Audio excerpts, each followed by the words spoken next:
Assalamualaikum warahmatullahi wabarakatuh. Selamat pagi. Perkenalkan, nama saya Watia Rahmah SEMAK sebagai salah satu dosen yang mengajar pada program studi S1 Akuntansi Universitas Muhammadiyah Tangerang dengan NUPTK 744 77 63 66 42 311 52. Pada kesempatan kali ini saya akan menyampaikan pernyataan diri dosen dalam unjuk kinerja Tridharma Perguruan Tinggi atau PDD UKTPT bidang pengajaran. Dan dalam ini saya akan menyampaikan salah satu mata kuliah yang saya ajar, yaitu praktik perpajakan dengan bobot 3 SKS. Deskripsi singkat mata kuliah ini memberikan pengetahuan kepada mahasiswa tentang praktik komprehensif terkait perpajakan, mulai dengan instruksi perhitungan sampai dengan pelaporan pajak. Bahan kajian yang diajarkan pada mata kuliah ini yaitu pajak penghasilan dari wajib pajak orang pribadi yang memiliki usaha, PPh Pasal 21, pajak penghasilan badan, dan pajak pertambahan nilai. Metode pembelajarannya adalah Student Centered Learning atau SCL, atau metode ceramah yang dikombinasi dengan pembahasan studi kasus. Selanjutnya saya akan menjelaskan terkait CPL. Apa itu CPL? CPL adalah capaian pembelajaran lulusan yang mana mahasiswa harus taat hukum dan disiplin dalam kehidupan bermasyarakat dan bernegara, mengembangkan pemikiran logis, kritis, sistematis, dan kreatif di dalam melakukan pekerjaan yang spesifik di bidang keahlian serta sesuai dengan standar kompetensi kerja bidang yang bersangkutan. Yang selanjutnya, menginternalisasikan prinsip-prinsip etika bisnis dan profesi akuntan, menguasai konsep dan peraturan perpajakan dan juga hukum bisnis di Indonesia, mampu secara mandiri menyusun laporan kewajiban perpajakan baik untuk wajib pajak individu maupun badan dengan cara menghitung dan melakukan rekonsiliasi perpajakan sesuai dengan perundang-undangan perpajakan yang berlaku di Indonesia, mampu menyusun, menyajikan, dan mengevaluasi laporan akuntansi publik dan perpajakan sesuai dengan kode etik profesi, standar akuntansi publik, dan peraturan perpajakan dengan dukungan teknologi informasi. Setelah pemaparan atau penjelasan dari CPL, selanjutnya saya akan menjelaskan mengenai CPMK. Apa itu CPMK? CPMK itu adalah capaian pembelajaran mata kuliah. Adapun capaian mahasiswa, ada 7 capaian di dalam CPMK mata kuliah perpajakan. Yang pertama, mahasiswa mampu memahami dan menjelaskan konsep-konsep dan teori-teori serta asas-asas pemungutan dan juga pengenaan pajak dengan pokok bahasan, hukum dan administrasi, dan juga sistem perpajakan. Yang kedua, mengembangkan pemikiran logis, kritis, sistematis, dan juga kreatif dalam melaksanakan pekerjaan di bidang perpajakan. Yang ketiga, mahasiswa mampu menjelaskan ketentuan umum dan tata cara perpajakan atau KUP. Yang keempat, mahasiswa memahami dan mampu menjelaskan hak-hak dan kewajiban wajib pajak, fiskus, tarif, dan juga jenis-jenis pajak. Yang kelima, mahasiswa mampu melakukan perhitungan pajak terhutang. Yang keenam, mengisi surat pemberitahuan massa dan surat pemberitahuan tahunan baik wajib pajak orang pribadi maupun badan, serta dapat mengetahui kapan batas waktu penyetoran dan pelaporannya. Yang terakhir, nomor 7, mampu menyusun dan menyajikan dan mengevaluasi laporan perpajakan sesuai dengan peraturan perpajakan dengan dukungan teknologi informasi. Adapun kemampuan akhir tiap tahapan belajar atau sub CPMK yang saya bahas dalam kelas mata kuliah praktik perpajakan, yang pertama adalah mampu mengidentifikasi dan menerapkan PPh Pasal 21 pegawai tetap setiap masa pajak, Yang kedua, mampu mengidentifikasi dan menerapkan PPh pasal 21 tenaga kerja lepas. Yang ketiga, mampu mengidentifikasi dan membuat bukti potong dan SPT PPh pasal 21. Yang keempat, mampu mengidentifikasi dan menerapkan PPh unifikasi setiap masa pajak. Yang kelima, mampu mengidentifikasi dan membuat bukti potong dan PPh dan SPT PPh. Yang keenam, mampu mengidentifikasi dan membuat bukti potong dan SPT PPh orang pribadi di kertas kerja. Yang selanjutnya adalah ujian tengah semester. Yang kesembilan, mampu mengidentifikasi dan menerapkan PPN dan PPNBM setiap masa kerja. Yang kesepuluh, mampu mengidentifikasi dan menerapkan PPN dan PPNBM setiap masa kerja. Yang ke-11, mampu mengidentifikasi dan membuat bukti potong SPT PPN masa di kertas kerja. Yang ke-12, mampu mengidentifikasi dan menerapkan perhitungan rekonsiliasi fiskal. Yang ke-13, mampu mengidentifikasi penerapan perhitungan rekonsiliasi fiskal atau penyusunan aktiva tetap. Yang ke-14 adalah mampu mengidentifikasi dan menerapkan perhitungan PPh pasal 25 atau 26 badan. Kemudian mampu mengidentifikasi dan membuat SPT PPh badan. Mampu mengidentifikasi dan menerapkan perhitungan PPh pasal 24 kredit pajak luar negeri.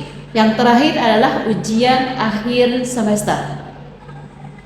Setelah pemaparan pembelajaran, berikutnya adalah sistem penilaian yang saya gunakan di dalam penilaian capaian-capaian. Yang pertama adalah untuk kuis, bobotnya adalah 15%. Kemudian untuk tugas bobotnya 15%, UTS bobotnya 25%, UAS bobotnya 30%, serta aktifan adalah 15%. Demikianlah pemaparan penilaian. Berikutnya saya akan menunjukkan video pemaparan unjuk kerja di dalam pengajaran seperti video berikut ini.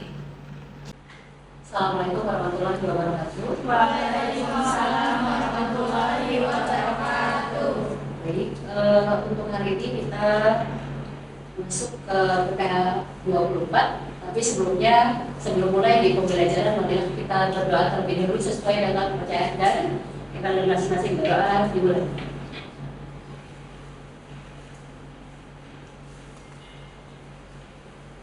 Doa selesai. Sebelum dimulai saya absen terlebih dahulu ya. Baik Bu, atas nama Patika Setiani. Hadir. Celsa. Hadir. Desta. Adelia. Kamil. Almisha. Hadir Bu. Kemudian siapa ini? Celonita. Ya. Hadir Bu. Aulia. Hadir Bu. Devi. Hadir Bu. Jadita. Hadir Bu. Salah satu ya. Hadir Bu. Ada yang belum sebut? Sudah semua. Baik. Di materi sebelumnya kita sudah bahas tentang SPT ya. Ada yang tahu apa itu pengertian dari SPT? Apa? Coba sebutkan. SPT itu surat yang digunakan oleh wajib pajak untuk melaporkan perhitungan pembayaran pajak, objek pajak atau bukan objek pajak, harta atau kewajiban menurut peraturan perundang-undangan perdagangan.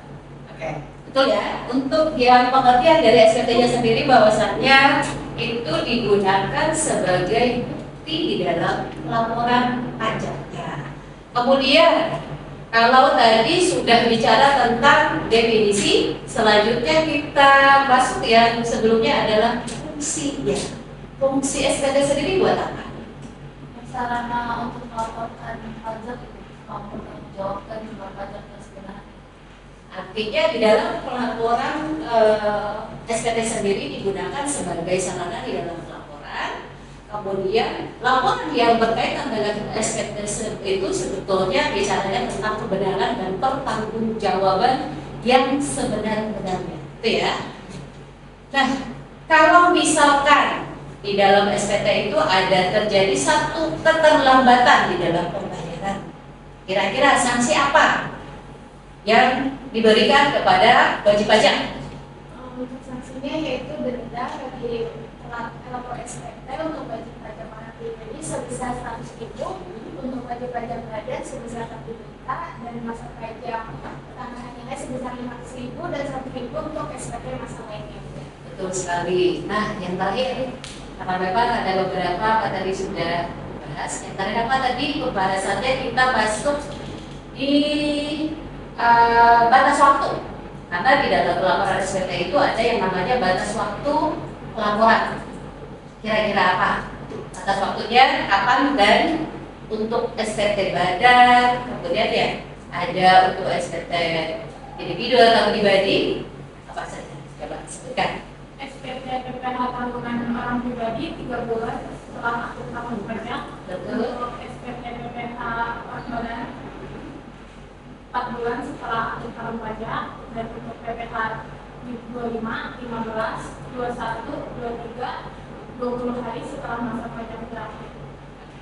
Artinya di dalam pembelajaran SPT sendiri sudah dipahami secara keseluruhan ya. Baik, untuk selanjutnya kita masuk ke materi pajak penghasilan untuk PPh 24 ya.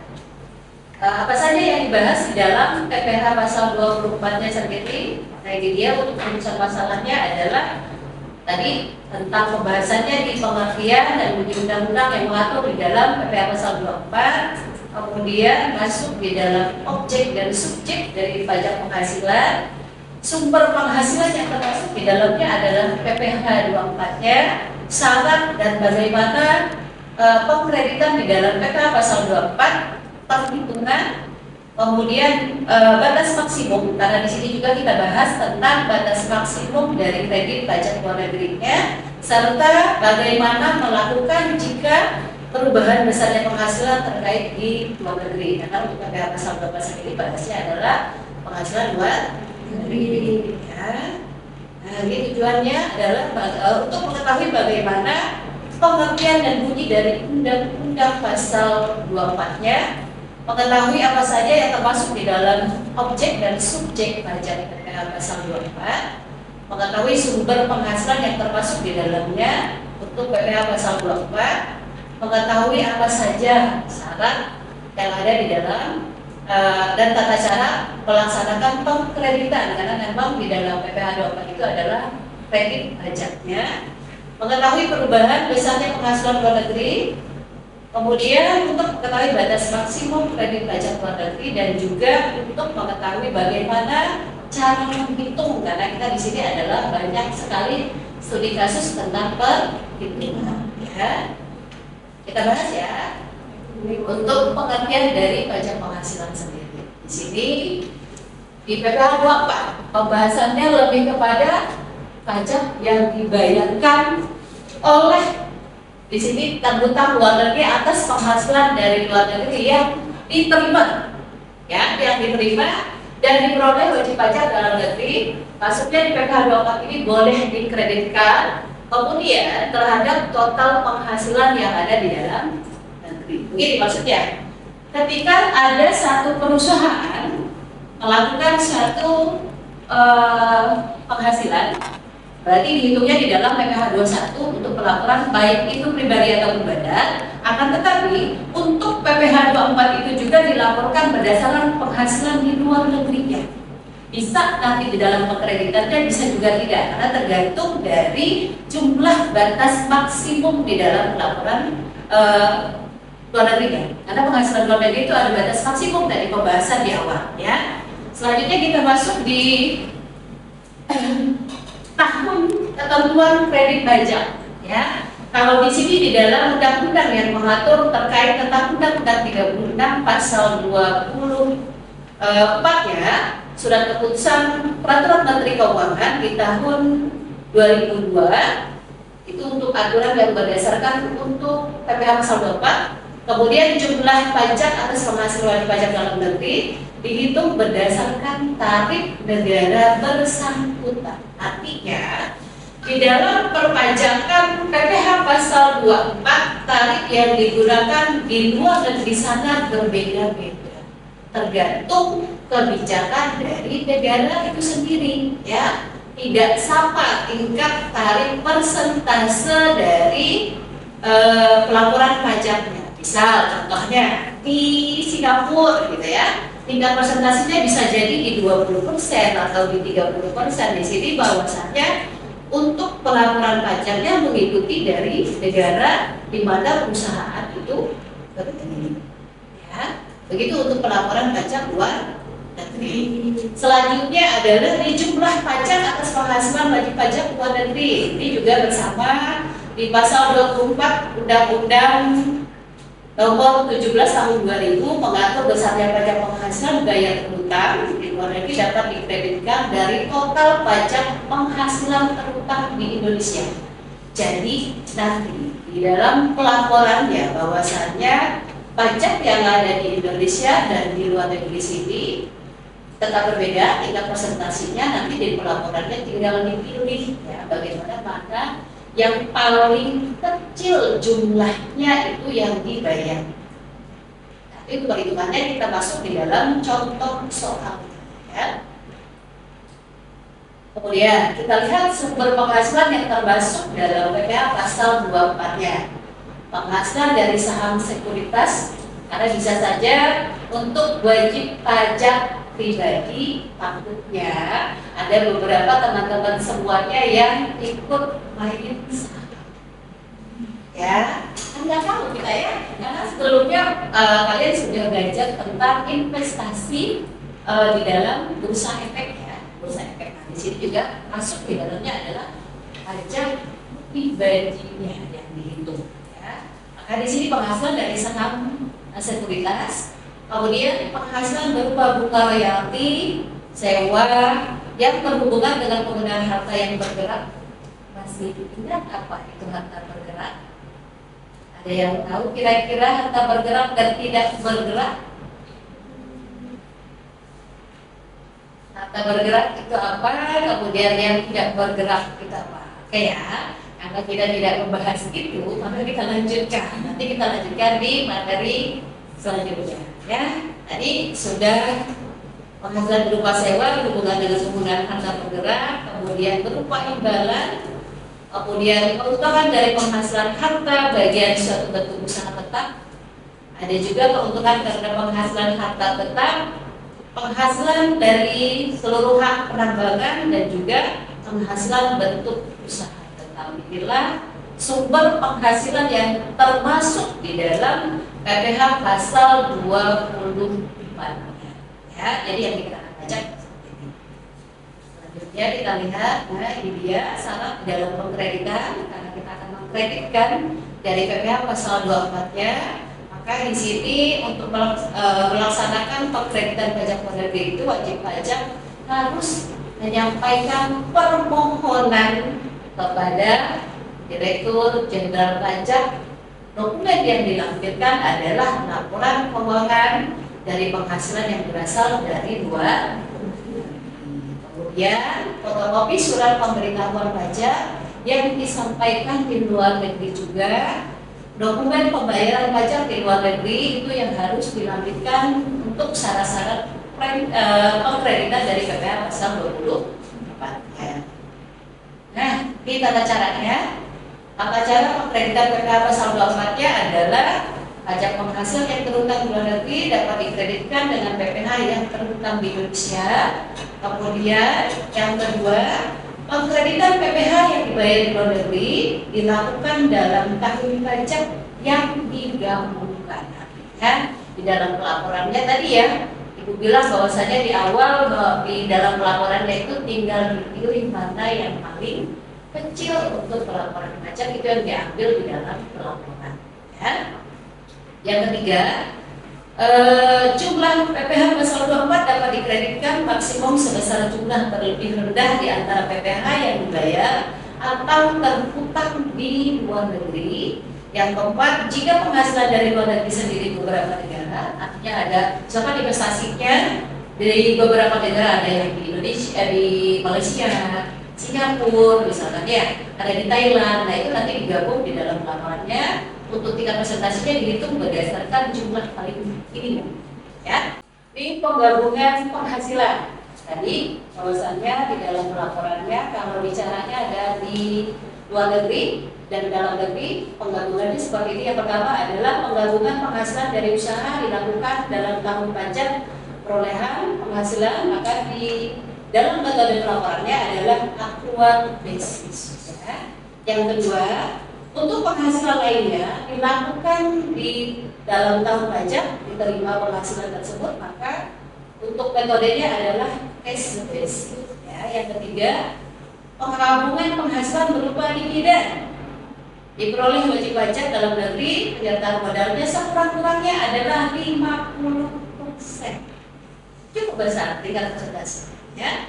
Yang keempat adalah kerugian yang diderita di luar negeri. Tadi sudah ya disampaikan bahwasanya jika terjadi kerugian di luar negeri itu tidak boleh digabung. Artinya ada pemisahan di dalam pelaporan.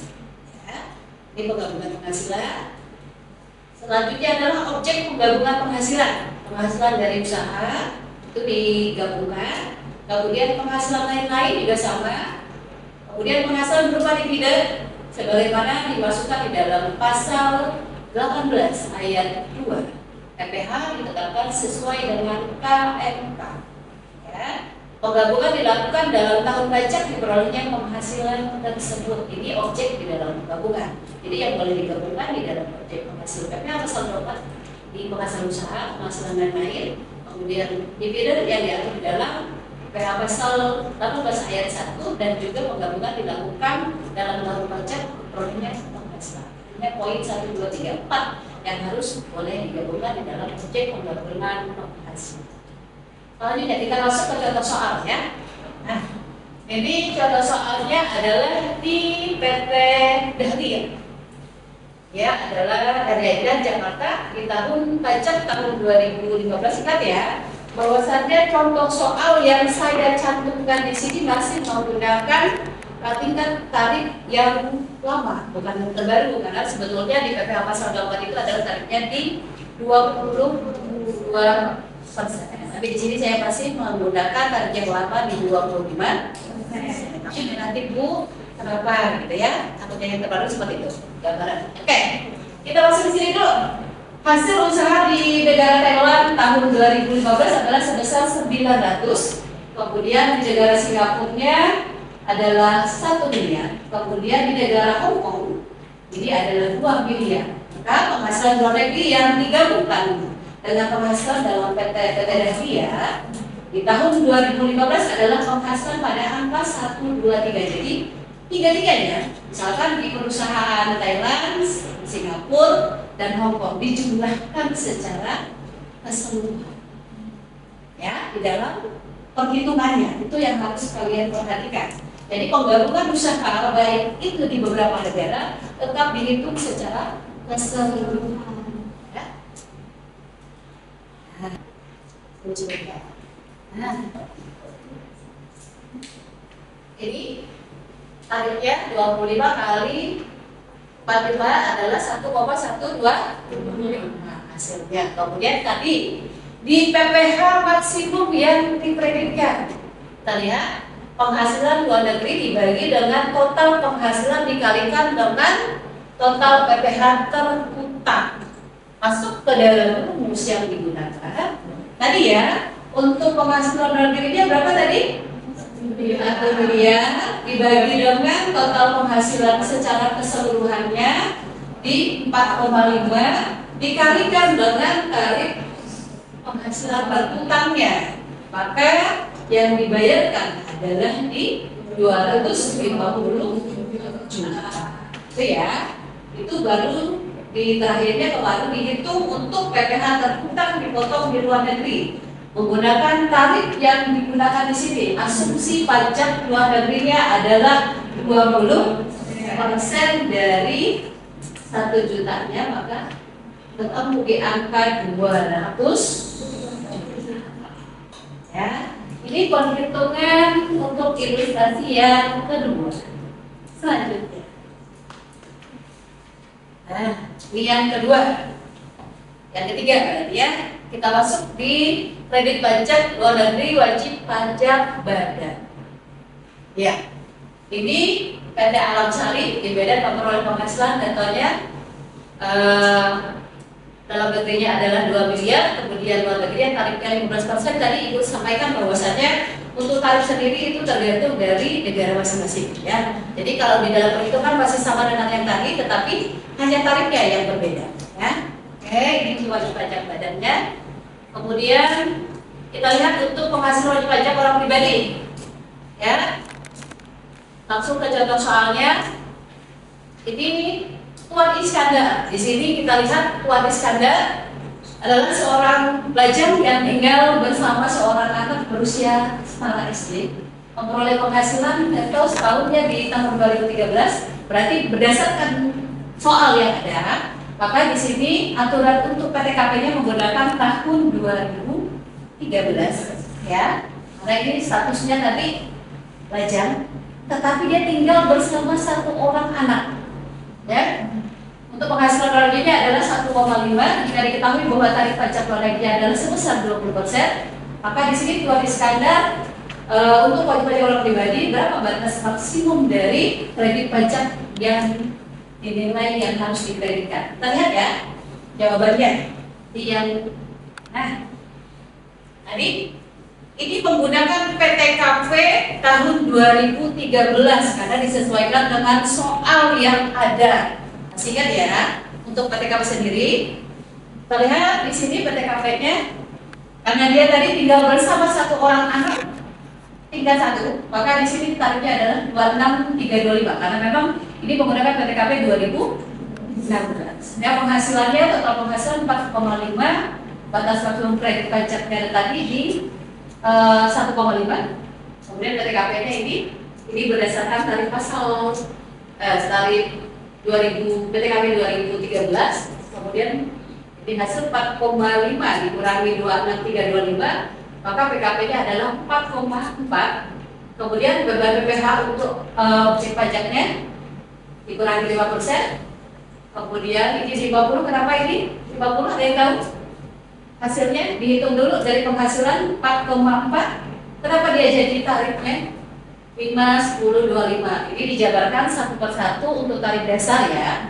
Tarif dasar pajak 17-nya secara keseluruhan tinggal dihitung. Kemudian tingkat presentasiannya berarti jumlah dari 2,5, kemudian 30, 65. Kemudian ini tingkat presentasian terakhir ya. Di total jadi 1,287, 10250.